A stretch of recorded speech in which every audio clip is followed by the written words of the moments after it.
Silk Smitha 1980-90 దశకాల్లో Tollywood ఇండస్ట్రీని ఒక ఊపు ఊపేసిన బ్యూటీ. తన అందంతో ఎంతో మంది కుర్రాళ్ళ హృదయాలను కొల్లగొట్టింది. సుమారు 300కి పైగా చిత్రాల్లో నటించిన సిల్క్ స్మిత ఏ సినిమాలో నటిస్తే ఆ మూవీ సూపర్ హిట్ అని నమ్మేవారు అప్పటి నిర్మాతలు. అంతేకాదు అప్పటి టాప్ హీరోలు అందుకునే పారితోషానికి సమానంగా రెమ్యునరేషన్ తీసుకునేది స్మిత. అంతటి డబ్బు, పేరు, ప్రతిష్టలు సంపాదించిన ఈ బ్యూటీ తాను చనిపోయే చివరి రోజుల్లో ఎంతో నరకాన్ని అనుభవించింది. ఇక సిల్క్ స్మిత సినిమాలు చేస్తున్న సమయంలో ఒక ఆసక్తికరమైన సంఘటన చోటు చేసుకుంది. ఓ సినిమా షూటింగ్ బ్రేక్ సమయంలో సిల్క్ స్మిత ఒక యాపిల్ ని తింటుండగా డైరెక్టర్ ఆమెను షార్ట్ రెడీ అని పిలిచారు. దీంతో ఆమె ఆ యాపిల్ ను సగం కొరికి అక్కడే వదిలేసి వెళ్లారు.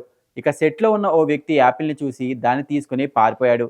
ఆ తర్వాత ఆ వ్యక్తి యాపిల్ ని వేలంలో పెట్టగా ఆ వేలం ₹2 స్టార్ట్ అయ్యి ₹1,00,000 వరకు వెళ్ళిందని పలు కథనాలు చెప్తున్నాయి. చివరికి సిల్క్ స్మిత సగం కొరికిన యాపిల్ ధర ₹1,00,000 అమ్ముడైందని అంటుంటారు. ఇప్పటికీ ఈ వార్తను సిల్క్ స్మిత అభిమానులు చెప్పుకుంటూనే ఉంటారు. 1960 డిసెంబర్ 2న ఏలూరు సమీపాన ఉన్న దెందులూరులో జన్మించారు సిల్క్ స్మిత.